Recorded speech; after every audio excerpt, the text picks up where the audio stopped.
স্বাগত সংবাদ সন্ধ্যায়, সঙ্গে আছি আমি অনিমেষ কর এবং আমি ফারহানা লোপা। শুরুতেই জানাবো শিরোনাম। শেয়ারবাজার, জাহাজ নির্মাণ, আইসিটি সহ বিভিন্ন খাতে প্রবাসী ও ব্রিটিশ ব্যবসায়ীদের বিনিয়োগের আহ্বান প্রধানমন্ত্রীর, বিশেষ সুবিধার আশ্বাস।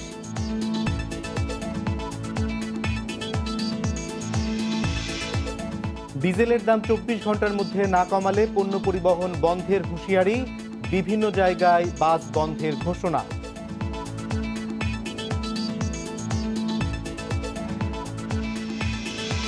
এক মাসের মধ্যে আবার বাড়ল এলপি গ্যাসের দাম। 12 কেজির সিলিন্ডারে 54 টাকা বাড়িয়ে 1313 টাকা নির্ধারণ।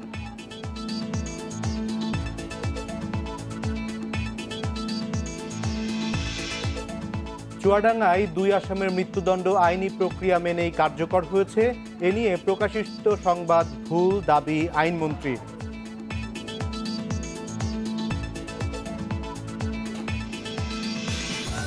ডিসিকে থামতে বলে। Saudi Extreme. Enjoy smooth speed. বাংলাদেশে বিনিয়োগে প্রবাসী এবং যুক্তরাজ্যের ব্যবসায়ীদের বিশেষ সুবিধা দেওয়ার ঘোষণা দিয়েছেন প্রধানমন্ত্রী শেখ হাসিনা। লন্ডনে অনুষ্ঠিত বিনিয়োগ সম্মেলনে তিনি জানান, বাংলাদেশ এখন বিনিয়োগের নিরাপদ ঠিকানা। সম্মেলনের উদ্বোধনী অনুষ্ঠানে প্রধানমন্ত্রী বলেন, গত এক দশকে বাংলাদেশের আর্থসামাজিক চিত্র আমূল বদলে গেছে। মাথাপিছু আয় বর্তমানে $2,554 উন্নীত হয়েছে। 2041 সালে উন্নত বাংলাদেশ গড়ার লক্ষ্য নিয়ে কাজ করে যাচ্ছে বর্তমান সরকার। ক্রয় ক্ষমতা, মাথাপিছু বিদ্যুতের ব্যবহার, স্থানীয় বাজার সম্প্রসারণে বাংলাদেশ দক্ষিণ এশিয়ায় এগিয়ে আছে বলে জানান প্রধানমন্ত্রী। তিনি বলেন, বাংলাদেশের শেয়ার বাজার, কৃষি, জাহাজ নির্মাণ, জ্বালানি ও বিদ্যুৎ সহ বিভিন্ন খাতে বিনিয়োগের সুযোগ নিতে পারেন ব্যবসায়ীরা। যুক্তরাজ্যে অনুষ্ঠিত এই বিনিয়োগ সম্মেলনের মাধ্যমে দুই দেশের ব্যবসা ও বিনিয়োগ সম্পর্ক আরও শক্তিশালী হবে বলে আশা প্রকাশ করেন প্রধানমন্ত্রী। বাংলাদেশি ব্যবসায়ীরা যারা আছেন তাদেরকে আমি অনুরোধ করি যে আপনারা বিদেশে আছেন, এখন নিজের দেশে আসেন, ইনভেস্টমেন্ট করেন। আর এখানে যারা ব্যবসা করছেন তাদের জন্য সুবিধা, আপনারা বাংলাদেশে আপনাদের ইন্ডাস্ট্রি করতে পারেন। বাংলাদেশে এখানে যেমন আমাদের সব থেকে বড় কথা, এখন তো এদেশি মানুষ ভাত আর কারি খাচ্ছে। তো এই ক্ষেত্রে আপনারা যদি আমাদের দেশে বিশেষ করে অ্যাগ্রো প্রোডাক্টস অর্থাৎ কৃষিভিত্তিক বা খাদ্য প্রক্রিয়াজাত শিল্প গড়ে তোলেন, তাহলে আমি মনে করি আরো বেশি ভালো, একেবারে তাজা শাক সবজি, মাছ, ফল মূল সব নিয়ে আসতে পারবেন। কারণ আমাদের এখন আমাদের কৃষিতে বিপ্লব ঘটেছে। সারা বছরই আমরা সব ধরনের সবজি এবং সবকিছু উৎপাদন করতে পারি। গবেষণার মাধ্যমে সেটা আমরা অর্জন করেছি। কাজে আমাদের যারা এখানে বিভিন্ন ব্যবসায় আছেন, বিশেষ করে আমাদের বাংলাদেশের যারা, তাদেরকে আমি বিশেষভাবে আহ্বান করি যে আপনারা আসেন এবং আপনারা যারা ব্রিটিশ ইনভেস্টার্স আছে তাদেরকে পার্টনার করে নিয়ে আসেন। তাদের সাথে আপনারা বাংলাদেশে এসে ব্যবসা করেন, সব রকম সুযোগ সুবিধা আপনারা পাবেন। আর কারো যদি কোনো অসুবিধা থাকে অবশ্যই আমি আছি, সেটা আমরা দেখব, এতে কোনো সন্দেহ নেই। সব ধরনের সহজভাবে যাতে ব্যবসা করতে পারেন সে ব্যবস্থাটা আমরা করে দেব। কারণ আমি খুব খুশি হব যদি আমার বাংলাদেশি যারা আজকে গ্রেট ব্রিটেনে বিভিন্ন জায়গায় বসবাস করছেন তারা যদি বাংলাদেশে আসেন এবং ব্যবসা করেন, তাদের জন্য বিশেষভাবে ব্যবস্থা দেওয়া হবে। বঙ্গবন্ধুর হত্যাকারীদের দোসর ও ষড়যন্ত্রকারীরা আজও অনলাইনে হিংসা বিদ্বেষ ছড়াচ্ছে বলে মন্তব্য করেছেন প্রধানমন্ত্রী শেখ হাসিনা। যুক্তরাজ্যের ওয়েস্টমিনিস্টারে ব্রিটিশ এমপিদের উদ্দেশ্যে দেয়া এক ভাষণে প্রধানমন্ত্রী এসব কথা বলেন। সেই সঙ্গে প্রধানমন্ত্রী জানান, বিচারহীনতার সংস্কৃতি থেকে বেরিয়ে এসে ন্যায় প্রতিষ্ঠায় বাংলাদেশ এখন অনেক বেশি দৃঢ় অবস্থানে রয়েছে। যুক্তরাজ্যের স্থানীয় সময় বুধবার সন্ধ্যায় ওয়েস্টমিনিস্টারে পৌঁছলে প্রধানমন্ত্রী শেখ হাসিনাকে স্বাগত জানান বাংলাদেশি বংশোদ্ভূত ব্রিটিশ এমপি রুশনারা আলী ও লর্ড জিতেশ গাধিয়া। এ সময় বঙ্গবন্ধুর ছোট মেয়ে শেখ রেহানা ও প্রধানমন্ত্রীর সফরসঙ্গী মন্ত্রিপরিষদ সদস্যরা উপস্থিত ছিলেন। পরে আনুষ্ঠানিক ভাষণে শেখ হাসিনা বলেন, বঙ্গবন্ধুর মৃত্যুর পর বাংলাদেশকে আবারও সংসদীয় গণতন্ত্রে ফিরিয়ে আনতে প্রায় 2 দশকের কঠোর সংগ্রাম করতে হয়েছে। নৃশংস সেই হত্যাকাণ্ডের দোসররা আজও সরব। বঙ্গবন্ধু শেখ মুজিবুর রহমান's brutal assassination 1975 সালে বঙ্গবন্ধুকে সপরিবারে হত্যার পর থেকে দেশ ভিন্ন পথে পরিচালিত হচ্ছিল। পরবর্তীতে 2 দশকের প্রচেষ্টার পর দেশে সংসদীয় গণতন্ত্র প্রতিষ্ঠিত হয়। বঙ্গবন্ধু হত্যাকারীদের পরবর্তীতে রাজনৈতিকভাবে পুনর্বাসিত করা হয়, যাদের দোসররা আজও সাইবার মাধ্যমে সরব থেকে বিদ্বেষ ও ঘৃণা ছড়াচ্ছে। তবে বঙ্গবন্ধু হত্যা সহ সকল অপরাধের বিচার করে ন্যায় প্রতিষ্ঠায় আমরা অবিচল। continue to disrupt our social fabric. তবে সেসব দুঃসহ স্মৃতি পেছনে ফেলে বাংলাদেশ এখন বহুদূর এগিয়ে গিয়েছে বলে মন্তব্য করেন সরকার প্রধান। বলেন, অর্থনৈতিক ও সামাজিক প্রায় প্রতিটি সূচকেই বাংলাদেশ এখন উন্নয়নের role model. Bangladesh in the last 12 গত 12 বছরে সামাজিক ও অর্থনৈতিক ক্ষেত্রে বাংলাদেশে অর্জন অনেক। এই সময়ে গড়ে আমাদের প্রবৃদ্ধি ছিল 6-এর ওপরে। এর মধ্যে 2018-19 অর্থ বছরে রেকর্ড প্রবৃদ্ধি ছিল 8.25। জিডিপির হিসেবে বিশ্বে বাংলাদেশ এখন 41তম বৃহৎ অর্থনীতির দেশ। দারিদ্র্য বিমোচন আমরা 30 থেকে 20% নামিয়ে এনেছি। আমাদের লক্ষ্য 17% আনা। in 2018 জলবায়ু সম্মেলনের প্রেক্ষাপটে সিভিএফ চেয়ারপারসন শেখ হাসিনা বলেন, দ্রুত এগিয়ে যাওয়ার কঠিন চ্যালেঞ্জ নিয়েও বাংলাদেশ উন্নয়নের প্রতিটি প্রকল্পে পরিবেশ রক্ষার বিষয়টিকে গুরুত্ব দিয়ে আসছে। Bangladesh is one of the most climate vulnerable countries. Bangladesh বিশ্বের অন্যতম ঝুঁকিপূর্ণ দেশ, কিন্তু দুর্যোগ ব্যবস্থাপনায় আমরা বিশ্বের রোল মডেল হিসেবে স্বীকৃতি অর্জন করেছি।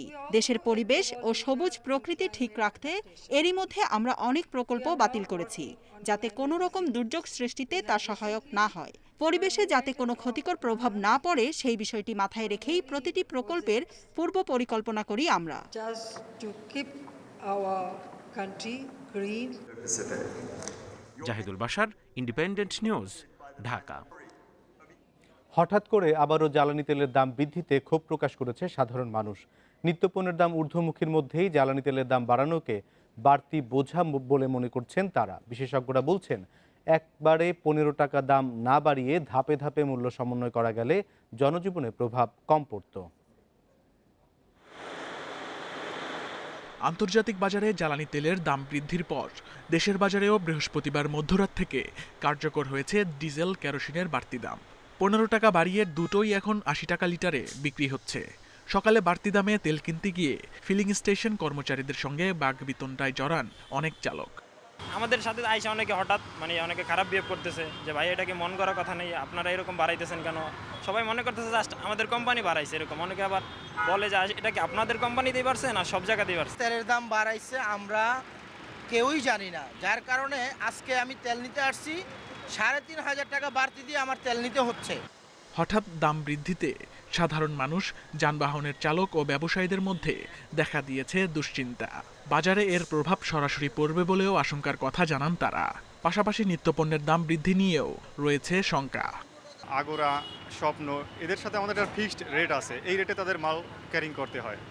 তো এখন দেখা গেছে আমার 100 লিটার তেল কিনলে 1500 টাকা বাড়তি দিয়ে তেল কিনতে হইতেছে। এখন তেলে আর কি করতে হইব, 15 টাকা 10 টাকা চটপটি 15 টাকা করতে হইব।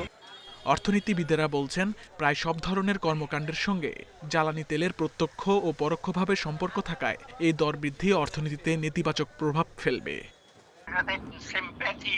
অন্য জিনিসের দাম বেড়ে যাবে, কস্ট অফ প্রোডাকশন বেড়ে যাবে, দাম বেড়ে যাবে। তো এটা বোথ প্রোডিউসার এবং কনজিউমার উপরে চাপ পড়বে। জনজীবনে ডিজেল, কেরোসিন, ফার্নেস অয়েলের দাম বাড়ার প্রভাব চিন্তা করে তেলের দর বৃদ্ধির সিদ্ধান্ত পুনর্বিবেচনার দাবি সাধারণ মানুষের।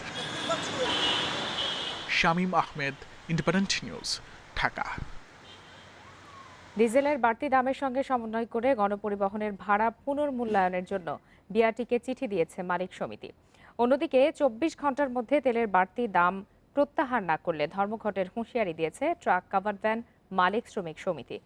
তবে তেলের দাম বৃদ্ধির প্রথম দিনে বেশিরভাগ পরিবহন আগের ভাড়া নিয়েছে। লিটারের ডিজেলের দাম 15 টাকা বাড়ায় গণপরিবহনের ভাড়া বাড়ার শঙ্কা নিয়ে বৃহস্পতিবার সকাল থেকে রাজধানীর বিভিন্ন বাসস্ট্যান্ডে অপেক্ষা করতে দেখা যায় অফিসগামী যাত্রীদের। সরকারের এমন সিদ্ধান্তে ক্ষুব্ধ প্রতিক্রিয়া জানান তারা। যাতায়াতের খরচ বাড়ে, তাহলে আমরা কিভাবে বুঝবো? আমাদের তো এমনি সব জিনিসপত্রের দাম বাড়তি, তা আমাদের তো খুব অসুবিধা এখন চলতে। আমাদের তো আয় বাড়তেছে না। এই বৃদ্ধির সাথে সমস্ত জিনিসের নিত্য প্রয়োজনীয় যা আছে সবই মানুষের কষ্ট হয়ে যাবে। এরপরে কি আর সম্ভব? এটা করা উচিত হয়নি। সব কিছুর দাম এখন বেশি, তো এখন এর মধ্যে যদি তেলের দাম বাড়ে তাহলে নিত্য পণ্য সব জিনিসের দাম বেড়ে যাবে, আরও কষ্ট হবে মানুষের। তবে বিচ্ছিন্ন কিছু গণপরিবহন ছাড়া বেশিরভাগ পরিবহনই আগের ভাড়ায় যাত্রী পরিবহন করতে দেখা যায়। এখন পর্যন্ত মালিক পক্ষের কাছ থেকে ভাড়া বাড়ানোর বিষয়ে কোনো নির্দেশনা নেই বলে জানান পরিবহন শ্রমিকরা। তবে রোববার থেকে ভাড়া বাড়ানোর সম্ভাবনার কথা জানান তারা। আমরা এমনি তেল মনে করেন যে 2400 টাকা তেল লাগতো, এখন তেল লাগবে 3200 টাকার। মালিক পক্ষ ভাড়া বাড়াইলে আমরা বাড়াইতে আমগো তো কোনো ইয়া নাই। পরিবহন নেতারা বলছেন তেলের দামের সঙ্গে সমন্বয় করে ভাড়া বাড়াতে বিআরটিকে চিঠি দিয়েছে তারা। দ্রুত ব্যবস্থা না নিলে যে কোনো পরিস্থিতির জন্য মালিক পক্ষ দায়ী থাকবে না বলেও সাফ জানিয়ে দেন তারা। আমরা জাস্ট কিছুক্ষণ আগে চিঠি পাঠাইলাম বিআরটি এবং মন্ত্রণালয়, এবং আমি চেয়ারম্যান সাহেব, সচিব সাহেব, ওনাদের সবার সাথে আলাপ করছি, বিষয়টা নিয়ে আমরা আলাপ করছি। আমরা মন্ত্রীর সাথেও যোগাযোগ করার চেষ্টা করতেছি। গতকাল রাতে এই বিষয়টা আমি মাননীয় স্বরাষ্ট্রমন্ত্রীকেও জানিয়েছি যে এই ঘটনাটা। তো ওনারা, আমি আশা করব 2-1 দিনের মধ্যে এ ব্যাপারে একটা সিদ্ধান্ত দিবে। এই 15 টাকা প্রত্যাহার করে অতি দ্রুত সবার সাথে বসে এই ভাড়া নির্ধারণ এবং তেলের দাম বৃদ্ধি করা উচিত বলে আমরা পরিষ্কার মনে করি। এদিকে 24 ঘন্টার মধ্যে বর্ধিত তেলের দাম প্রত্যাহার না করলে ধর্মঘটের ডাক দিয়েছে ট্রাক কাভার্ড ভ্যান মালিক শ্রমিক সমিতি। আগে থেকে আমাদেরকে আলটিমেটাম দিত যে এত তারিখের মধ্যে তেলের দাম বৃদ্ধি করা হবে, তাহলে আমরা সমন্বয়তে আমরা ভাড়া বৃদ্ধির সিস্টেম করে দিত। কিন্তু হঠাৎ করে চাপিয়ে দেওয়াতে আমাদের পণ্য পরিবহন চলবই না। অবিলম্বে এই দেশের এই প্রেক্ষাপটে এই তেলের দাম আমরা প্রত্যাহার চাই। পরিবহন ব্যবসায়ীদের সঙ্গে আলোচনা না করে হঠাৎ তেলের দাম বৃদ্ধির সিদ্ধান্তে নাখোশ পরিবহন নেতারা। Suman Tanvir, independent news, Dhaka. জ্বালানি তেলের দাম বৃদ্ধির প্রতিবাদে আগামীকাল থেকে চট্টগ্রাম, রাজশাহী এবং টাঙ্গাইলের সব রুটে বাস চলাচল বন্ধ ঘোষণা করা হয়েছে। বিকেলে চট্টগ্রাম মেট্রোপলিটন পরিবহন মালিক গ্রুপ জানান, দূরপাল্লার যানবাহন বন্ধ না হলেও নগরের অভ্যন্তরে চলাচলকারী সব ধরনের গণপরিবহন বন্ধ থাকবে। তিনি বলেন, করোনাকালে পরিবহন মালিক শ্রমিকরা আগে থেকেই ক্ষতিগ্রস্ত, তাই নতুন করে তেলের দাম বাড়ালে লোকসান গুনতে হবে বাস মালিকদের। এদিকে একই দাবিতে সারা দেশের সাথে বাস চলাচল বন্ধের ঘোষণা দিয়েছেন রাজশাহী সড়ক পরিবহন গ্রুপ। ফেডারেশনের সব নেতাদের সাথে আলোচনা করে এই সিদ্ধান্ত নেওয়া হয়েছে বলে জানান রাজশাহী সড়ক পরিবহন গ্রুপের সাধারণ সম্পাদক মতিউল হক টিটু। একই দাবিতে কাল থেকে বাস ও ট্রাক চলাচল বন্ধ থাকবে টাঙ্গাইলেও, আর পণ্যবাহী ট্রাক চলাচল বন্ধ ঘোষণা করেছে বরিশাল ট্রাক লরি ভ্যান মালিক সমিতি। রাত্রি থেকে হঠাৎ অস্বাভাবিক তেলের দাম বৃদ্ধি পাওয়ায় আমাদের মালিকদের মধ্যে মিশ্র প্রতিক্রিয়া সৃষ্টি হয় এবং আজকে সামান্য কিছু সংখ্যক বাস চলাচল শুরু করে। এই অতিরিক্ত দামের কারণে তাদের রিটার্ন পাওয়াটা খুব কঠিন হয়ে দাঁড়াচ্ছে। তো এবং সব মালিকরাই বিভিন্ন জেলা থেকে শুরু করে আমাদের নিজস্ব জেলার মালিকরাও যোগাযোগ, তারা সবাই বলছে যে এইভাবে তো আমরা কোনোভাবে চালাতে পারবো না। জ্বালানি তেলের দাম বৃদ্ধিতে এরই মধ্যে দাম বাড়িয়ে টিকিট বিক্রি শুরু করেছেন বরিশালের লঞ্চ মালিকরা। সকাল থেকে অভ্যন্তরীণ লঞ্চগুলোতে বেশি ভাড়া আদায় করা হচ্ছে। এ বিষয়ে আরো বিস্তারিত জানাতে বরিশাল থেকে এই মুহূর্তে যোগ দিয়েছেন সহকর্মী মুরাদ আহমেদ। মুরাদ, এর আগে যখন আপনার সাথে কথা বলেছিলাম তখন আপনি জানিয়েছিলেন যে অভ্যন্তরীণ চলাচলের ক্ষেত্রে জনপ্রতি 10 টাকার মতো ভাড়া বাড়ানো হয়েছে এবং যেগুলো ঢাকামুখী লঞ্চ আছে সেখানে জনপ্রতি প্রায় 50 টাকার মতো ভাড়া বাড়ানো হয়েছে। ডিজেলের দাম বাড়ানোর পর ভাড়া তো নির্ধারণ হয়নি, নতুন ভাড়া নির্ধারণ হয়নি, তারপরেও কেন লঞ্চ মালিকরা ভাড়া বাড়ালেন, এ বিষয়ে তারা কি বলছেন?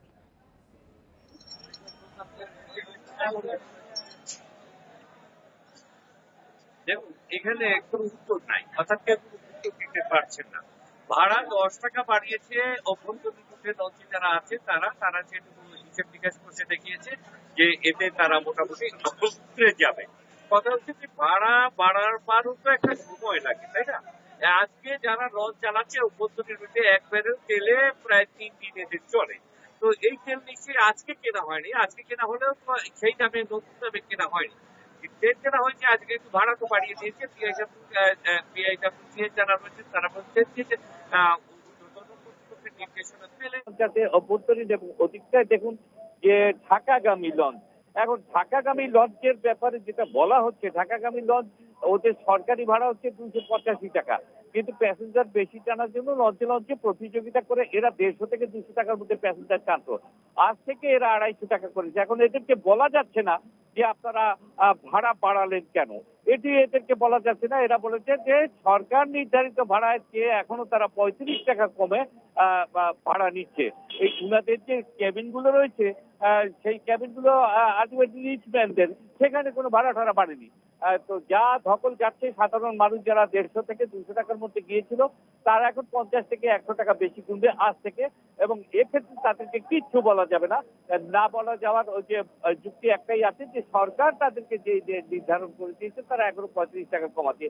তারা মূলত ঈদের সময়টায়, পুজোর সময়টায় এই ভাড়া বাড়িয়ে থাকে, কারণ প্যাসেঞ্জার বেশি থাকে। অন্য সময় প্যাসেঞ্জার কম থাকে বিধায় তারা লঞ্চে বেশি প্যাসেঞ্জার টানার জন্য কখনো 150 টাকা, কখনো 200 টাকা, কখনো 250 টাকা এইভাবে ট্রেন গেছে। এই একটা ঘেরা করে পড়ে গেছে। সাধারণ যারা যাত্রী রয়েছে তারা ঢাকা যাবে আসবে এরা, আর যারা এই কি বলে যে ক্যাবিন রয়েছে তারা হালেই আছেন, তাদের কোনো ভাড়া টাড়া বাড়েনি। জিজ্ঞেস করলাম যে ধর্মঘট কোনো চিন্তা আছে কিনা, তো এরা এখন পর্যন্ত বলেছে না, আগামী 7 দিনের মধ্যে তারা এমন কোনো চিন্তা নাই, কিন্তু কখন কি হয় বলা যায় না। আর আগেই জানেন যে ট্রাক মালিক যারা রয়েছে তারা বরিশালের ধর্মঘট আগামীকাল থেকে ডাক দিয়েছে। বাসওয়ালারা কি করবে তা পরে জানা যাবে, জানা গেলে সেটুকুও জানিয়ে দেওয়া যাবে। এই হচ্ছে এখানকার সর্বশেষ। আপনাকে ধন্যবাদ। 1 মাসের মধ্যে দেশের বাজারে আবারও বাড়ানো হয়েছে এলপি গ্যাসের দাম। এবার 12 কেজি এলপি গ্যাসের সিলিন্ডারের দাম 54 টাকা বাড়িয়ে 1313 টাকা নির্ধারণ করা হয়েছে। বৃহস্পতিবার এক ভার্চুয়াল সংবাদ সম্মেলনে বিইআরসি জানায়, নতুন মূল্য আজ থেকেই কার্যকর হবে। গাড়িতে ব্যবহৃত এলপিজির দাম বাড়িয়ে প্রতি লিটার 61 টাকা থেকে 61 টাকা 18 পয়সা করা হয়েছে। আগে প্রতি লিটার 58 টাকা 68 পয়সা ছিল।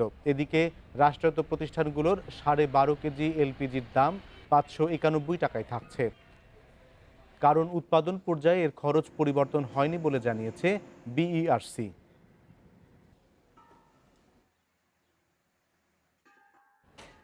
আপিল নিষ্পত্তির আগেই যশোরে 2017 সালে 2 আসামির ফাঁসি কার্যকরের সংবাদটি সঠিক নয় বলে জানিয়েছেন আইনমন্ত্রী অ্যাডভোকেট আনিসুল হক ও স্বরাষ্ট্রমন্ত্রী আসাদুজ্জামান খান। সচিবালয়ে নিজ নিজ দপ্তরে তারা বলেন, আসামিদের আপিল শুনানি শেষে রাষ্ট্রপতির কাছে প্রাণভিক্ষার আবেদন খারিজ হওয়ার পরেই মৃত্যুদণ্ড কার্যকর হয়। আপিল নিষ্পত্তির আগেই 2017 সালে যশোর কারাগারে চুয়াডাঙ্গার মকিম ও ঝড়ু নামের 2 আসামির মৃত্যুদণ্ড কার্যকর করা হয়েছে বলে বুধবার গণমাধ্যমে সংবাদ প্রকাশিত হওয়ার পর সারা দেশে আলোচনার ঝড় ওঠে। এ বিষয়ে আইন মন্ত্রণালয় ও স্বরাষ্ট্র মন্ত্রণালয়ের বক্তব্য জানতে সচিবালয়ে ভিড় করেন গণমাধ্যম কর্মীরা। দুপুর 12:30টার দিকে গণমাধ্যমের মুখোমুখি হন আইনমন্ত্রী।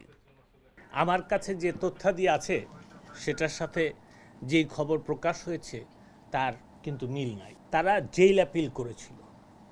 জেল অ্যাপিলটার শুনানি শেষে এই বিচারিক আদালত এবং হাইকোর্টের যে রায় সেটাকে বহাল রাখা হয়, এবং তারপরে যারা মৃত্যুদণ্ডপ্রাপ্ত আসামি তারা কিন্তু মহামান্য রাষ্ট্রপতির কাছে প্রাণভিক্ষা চান। সেই আবেদন নাকচ করার পরে তারপরে তাদের ফাঁসি কার্যকর করা হয়। বেলা 2টার দিকে একই বিষয়ে গণমাধ্যমে নিজ মন্ত্রণালয়ের ব্যাখ্যা তুলে ধরেন স্বরাষ্ট্রমন্ত্রী। একদম যথাযোগ্য নিয়ম অনুযায়ী হয়েছে। প্রত্যেকটা স্টেপের পরে আরেকটা যে স্টেপ, সেই স্টেপই আসছে, এবং আমাদের জানা মতে কোনো আপিল তার নামে পেন্ডিং ছিল বলে আমাদের কারা কর্তৃপক্ষ কিংবা আমাদের কাছে কোনো জানা ছিল না। কারা কর্তৃপক্ষের কাছে এই ধরনের কোনো নিষেধাজ্ঞা কিংবা কিছু আসেনি। দণ্ড কার্যকর করা নিয়ে কেন বিভ্রান্তির সৃষ্টি হলো সে বিষয়টি হাইকোর্টের দপ্তরে পরিষ্কার করেন রাষ্ট্রের সর্বোচ্চ আইন কর্মকর্তা। ওনার আইনজীবীর উচিত ছিল 2টা আপিল একসাথে শুনানি করা বা আদালতের দৃষ্টিতে নিয়ে আসা। ওইটা যেহেতু ওনারা দৃষ্টিতে আনেন নাই, সেই কারণে ওনার যে আপিলটা ছিল সেটা সুপ্রিম কোর্টের ফুল কোর্টে শুনানি হয়ে ডিসমিসড হলো। তারপর উনি প্রাণভিক্ষার আবেদন করলেন, সেটাও ডিসমিসড হলো। স্বাভাবিকভাবেই ওনার দণ্ডটা কার্যকর করা হলো। 1994 সালের 28শে জুন চুয়াডাঙ্গার আলমডাঙ্গায় ইউনিয়ন পরিষদের সাবেক সদস্য মনোয়ার হোসেন খুন হন। ঘটনায় তার চাচাতো ভাই অহিমউদ্দিন বাদী হয়ে 26 জনের বিরুদ্ধে মামলা করেন। মামলার এজাহারে মকিম ও ঝড়ুর নাম আসে। পরে 2008 সালের 17 এপ্রিল বিচারিক আদালতে তাদের ফাঁসির রায় হয়। শাহাদাত স্বপন, ইন্ডিপেন্ডেন্ট নিউজ, ঢাকা। দেশে করোনায় আরও 7 জনের মৃত্যু হয়েছে। এর মধ্যে পুরুষ 4 এবং নারী 3 জন। এ নিয়ে মোট প্রাণহানি হল 27,887 জনের। 833টি ল্যাবে 24 ঘন্টায় 18,690 নমুনা পরীক্ষায় করোনা শনাক্ত হয়েছে 247 জনের। পরীক্ষা বিবেচনায় শনাক্তের হার 1.32%। বৃহস্পতিবার স্বাস্থ্য অধিদপ্তরের বিজ্ঞপ্তিতে জানানো হয়, দেশে মোট করোনা আক্রান্তের সংখ্যা দাঁড়ালো 15,70,485 জনে। সুস্থ হয়েছেন আরও 227 জন। এ নিয়ে মোট সুস্থ 15,34,300 জন।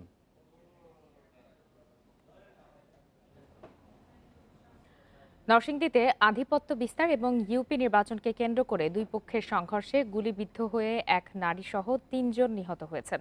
আহত হয়েছেন অন্তত 25 জন। যে কোনো ধরনের সহিংসতা এড়াতে এলাকায় অতিরিক্ত পুলিশ মোতায়েন করা হয়েছে। দীর্ঘদিন ধরে আলোকবালি ইউনিয়নে আওয়ামী লীগের দু গ্রুপের মধ্যে বিরোধ চলছিল। 11 নভেম্বর অনুষ্ঠিত হতে যাওয়া ইউপি নির্বাচনে আধিপত্য বিস্তার নিয়ে দুই পক্ষের মধ্যে এই বিরোধ আরও বেড়ে যায়। গত সোমবার এলাকায় নির্বাচনী মিছিলে অংশ নেওয়াকে কেন্দ্র করে একজনকে মারধর করা হয়। এ নিয়ে দুপক্ষের মধ্যে উত্তেজনা বিরাজ করছিল। এরই জেরে বৃহস্পতিবার সকালে 5 নং ওয়ার্ডের নেকজানপুর এলাকায় দুই ইউপি মেম্বার প্রার্থীর সমর্থকরা সংঘর্ষে জড়িয়ে পড়েন। এতে দুপক্ষের সমর্থকরাই হতাহত হন। নৌকা মার্কা পাই নাই বলে বিএনপির সাধারণ সম্পাদক কায়েমের সাথে মিলে এগুলা সবগুলা করাইছে।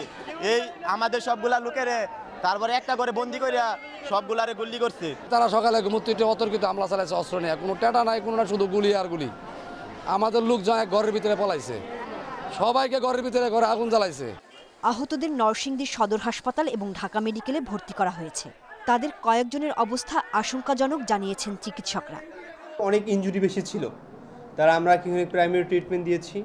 অন্তত 10 জনের মতো আমরা ঢাকায় রেফার করতে হয়েছে, তারা বেশিরভাগই ঢাকায় গেছে। আর বাকিগুলোর যারা ছিল তাদের প্রাইমারি ট্রিটমেন্ট দিয়ে বাসায় পাঠানোর মতো অবস্থা ছিল। সংঘর্ষের ঘটনায় আইনগত ব্যবস্থা নেওয়ার কথা জানিয়েছে পুলিশ। দোষীদের গ্রেপ্তারে অভিযান চলছে। এখন পর্যন্ত কাউকে গ্রেপ্তার করা সম্ভব হয়নি। যারা ঘটনা ঘটেছে, ঘটনার পর থেকেই তারা সবাই পলাতক আছে। আমরা অভিযান অব্যাহত রেখেছি এবং আশা করি খুব দ্রুত তাদেরকে গ্রেপ্তার করতে সক্ষম হব। এদিকে বর্তমানে এলাকার পরিস্থিতি শান্ত রয়েছে বলেও জানিয়েছে আইনশৃঙ্খলা বাহিনী। Independent news desk. গোয়েন্দা তৎপরতা বাড়ালে ইউনিয়ন পরিষদ নির্বাচনে সহিংসতা কমবে বলে মন্তব্য করেছেন প্রধান নির্বাচন কমিশনার KM নুরুল হুদা। নির্বাচনে উত্তেজনা থাকলে আইনশৃঙ্খলা বাহিনীকে প্রশাসনিক দায়িত্ব পালনের নির্দেশও দেন CEC। ইউপি নির্বাচন নিয়ে আইনশৃঙ্খলা বাহিনীর সঙ্গে এ বৈঠকে বলা হয়, কোনো প্রার্থীর কারণে নির্বাচনে বিঘ্ন হলে তার প্রার্থিতা বাতিল করা হবে। আগামী 11 নভেম্বর দ্বিতীয় ধাপে 846 এবং 28 নভেম্বর তৃতীয় ধাপে 1003টি ইউনিয়ন পরিষদ নির্বাচন হবে। নির্বাচনের আগেই এখন পর্যন্ত সহিংসতায় অন্তত 18 জন মারা গেছেন। দ্বিতীয় ধাপের ইউপি নির্বাচনে সহিংসতা কিভাবে কমানো যায় সেই করণীয় নির্ধারণে আইন শৃঙ্খলা বাহিনীর সঙ্গে বৈঠক করে নির্বাচন কমিশন। অনলাইন বৈঠকে আইন শৃঙ্খলা বাহিনীর পক্ষ থেকে বলা হয়, ইউপি নির্বাচন সুষ্ঠু হবে। নির্বাচন যেটা হবে সুষ্ঠু হবে, নির্বাচন পার্টিসিপেটরি হবে এবং এই নির্বাচনে ভোটাররা ভোট দেবে। সেখানে কোনো ধরনের প্রতিবন্ধকতা, কোনো বিশৃঙ্খলা, সেগুলো প্রতিরোধের জন্য আমাদের যথেষ্ট প্রস্তুতি রয়েছে। নির্বাচন কমিশন, স্বরাষ্ট্র মন্ত্রণালয়ের যে ইনস্ট্রাকশন সেই অনুযায়ী আমাদের ফোর্স ডিপ্লয়মেন্ট, সেটার জন্য স্যার আমরা প্রস্তুতি নিয়েছি। আমাদের রেঞ্জের বাইরে থেকেও বেশ কিছু ফোর্স আনতে হবে। 90টি ইউনিয়নে স্যার উত্তেজনা আছে এবং সহিংসতার সম্ভাবনা আছে স্যার। পুলিশ কাজ করছে এবং আমাদের প্রশাসনের সবাই আমরা সম্মিলিতভাবে কাজ করছি, গোয়েন্দা নজরদারি রয়েছে। সহিংসতায় স্বতন্ত্র প্রার্থীরা আক্রমণের শিকার হচ্ছে বলে মন্তব্য করেন নির্বাচন কমিশনার শাহাদাত হোসেন চৌধুরী। বলেন, প্রয়োজনে প্রার্থিতা বাতিল করতে হবে। আমি আমাদের যে রিটার্নিং অফিসে যারা থাকবে বা আমাদের জেলা নির্বাচন কর্মকর্তা এবং আঞ্চলিক নির্বাচন কর্মকর্তা যারা আছেন, তাদের প্রতি আমাদের নির্দেশ থাকবে এই, যদি কোনো কারণে, কোনো প্রার্থীর কারণে যদি নির্বাচনটা আমরা সুষ্ঠুভাবে সম্পন্ন করতে আমরা না পারি, প্রার্থিতা বাতিল করতেও আপনারা পিছপা হবেন না। এদিকে CEC যে কোনো মূল্যে ভোটের পরিবেশ সুষ্ঠু রাখতে রিটার্নিং কর্মকর্তাদের নির্দেশ দেন। এলাকায় যদি কখনো কোনো উত্তেজনাকর পরিস্থিতি থাকে, যদি বাইরের কোনো অযাচিত ব্যক্তি যারা নির্বাচনের সাথে সম্পৃক্ত নয়, তারা যদি সেখানে আনাগোনা করে, এই জাতীয় গোয়েন্দা তৎপরতা বৃদ্ধি করে যেখানেই কোনো উত্তেজনাকর পরিস্থিতির আশঙ্কা হবে, সেখানে যদি আপনারা আপনাদের প্রশাসনিক কার্যক্রম সাথে সাথে গ্রহণ করেন, তাহলে কিন্তু এই পরিস্থিতির সৃষ্টি হতে পারে না। দ্বিতীয় ধাপের ইউপি নির্বাচনে 4000-এর ওপর প্রার্থী প্রতিদ্বন্দ্বিতা করছেন। Mahmudul Hasan, independent news, Dhaka. দেশের মাথাপিছু আয় এখন $2,554 হয়েছে বলে জানিয়েছেন পরিকল্পনা প্রতিমন্ত্রী শামসুল আলম। গত অর্থবছরে মাথাপিছু আয় ছিল $2,227। মোট দেশজ উৎপাদন হিসাব করার জন্য সম্প্রতি নতুন ভিত্তি বছর চূড়ান্ত করেছে। 2015-16 ভিত্তি বছর ধরে এখন থেকে জিডিপি প্রবৃদ্ধি, বিনিয়োগ, মাথাপিছু আয় গণনা করা শুরু হয়েছে। এতদিন 2005-2006 ভিত্তি বছর ধরে সব গণনা করা হতো। বিবিএস সূত্রে জানা গেছে, নতুন ভিত্তি বছরের হিসাবে 2020-21 অর্থ বছরের মাথাপিছু আয় $2,227 থেকে বেড়ে $2,554 উন্নীত হয়েছে। মাথাপিছু আয় বেড়েছে $327। ডলারের বর্তমান বাজার অনুযায়ী মাথাপিছু আয় বেড়ে গেছে $29,430 টাকা। $2500 ছাড়িয়ে গেছে নতুন বেইসে। এটাই হলো যথার্থ প্রতিফলন। বর্তমান সময়ের যে পরিবর্তনগুলো হয়েছে এটা যথার্থ প্রতিফলন এইটাই। আর অনেক পিছনে যদি ভিত্তি বছর থাকে তখন অনেক দূরেরটা বর্তমান সময়টা ঠিক মতো রিফ্লেক্ট করে না, প্রতিফলন ঘটায় না। প্রথম দেশ হিসেবে করোনার খাওয়ার ওষুধের অনুমোদন দিল যুক্তরাজ্য। বৃহস্পতিবার দেশটির ওষুধ ও স্বাস্থ্য নিয়ন্ত্রক সংস্থা এই কোভিড অ্যান্টিভাইরাল ক্যাপসুলের অনুমোদন দেয়। যুক্তরাষ্ট্রের দুই প্রতিষ্ঠান মার্ক অ্যান্ড কোং এবং রিজব্যাক বায়োথেরাপিউটিক্সের যৌথ উদ্যোগে তৈরি ওষুধটির নাম মনলুপিরাভির। উৎপাদক প্রতিষ্ঠানের দাবি, ভাইরাসের জিনগত কোড পরিবর্তনের জন্য ডিজাইন করা হয়েছে এই ওষুধ, যা করোনায় সংক্রমিত রোগীর মৃত্যু এবং হাসপাতালে ভর্তি হওয়ার ঝুঁকি অর্ধেকে কমিয়ে দেয়। এর আগে পরীক্ষামূলক প্রয়োগের পর আশা জাগানোর ফল পাওয়ার কথা জানায় মার্ক অ্যান্ড কোং এর বিজ্ঞানীরা। দ্রুত যুক্তরাষ্ট্রেও এর অনুমোদনের কথা জানিয়েছে প্রতিষ্ঠানটি। 84 পর এবার 73 রান।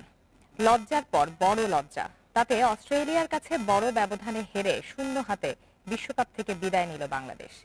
দুবাই ইন্টারন্যাশনাল ক্রিকেট স্টেডিয়ামে টাইগারদের হার 8 উইকেটের বিশাল ব্যবধানে। টস হেরে ব্যাট করতে নেমে বাংলাদেশ করে মাত্র 73 রান। টার্গেটে নেমে মাত্র 38 বলে জয়ের লক্ষ্যে পৌঁছে নিজেদের ইতিহাসে সবচেয়ে বড় জয় তুলে নিয়েছে অজিরা। রান রেটে সাউথ আফ্রিকাকে পেছনে ফেলে টেবিলের 2-এ উঠেছে অস্ট্রেলিয়া।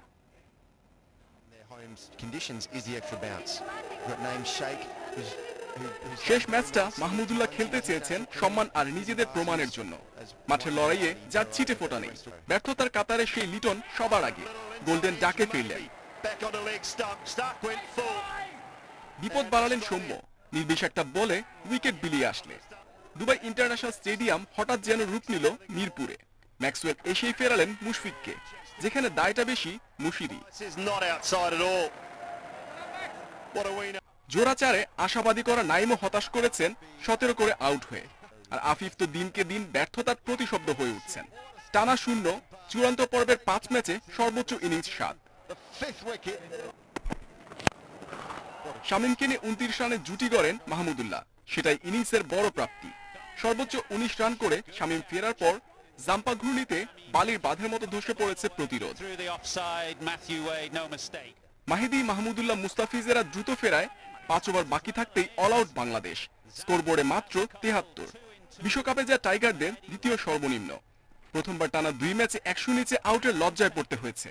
19 রানে 5 উইকেট নিয়ে টি-20 বিশ্বকাপে অজিদের সেরা বোলিং ফিগারের মালিক এখন জাম্পা।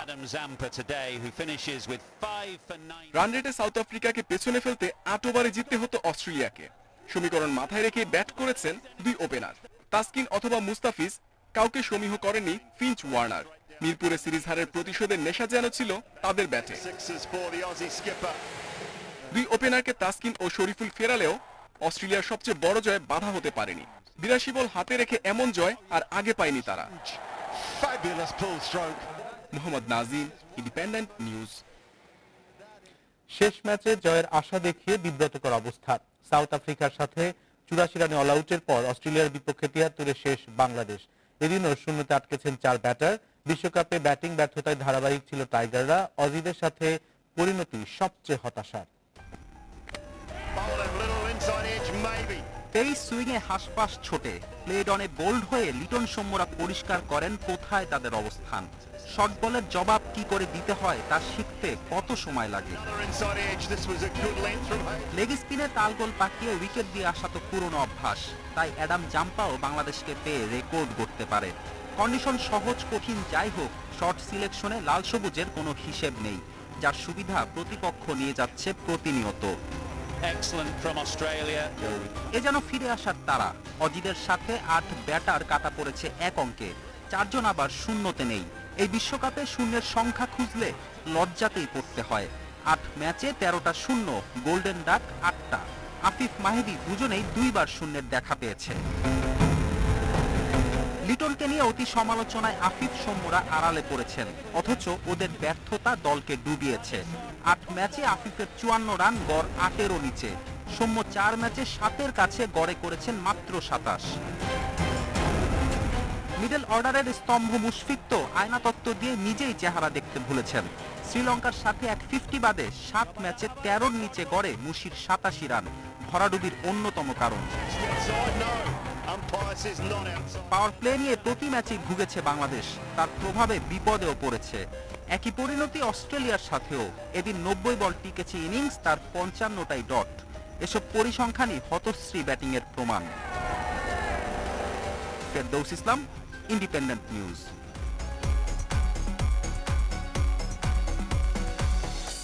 আইসিসি টি20 ওয়ার্ল্ড কাপ আপডেট সৌজন্যে ওয়ালটন স্মার্ট এসি।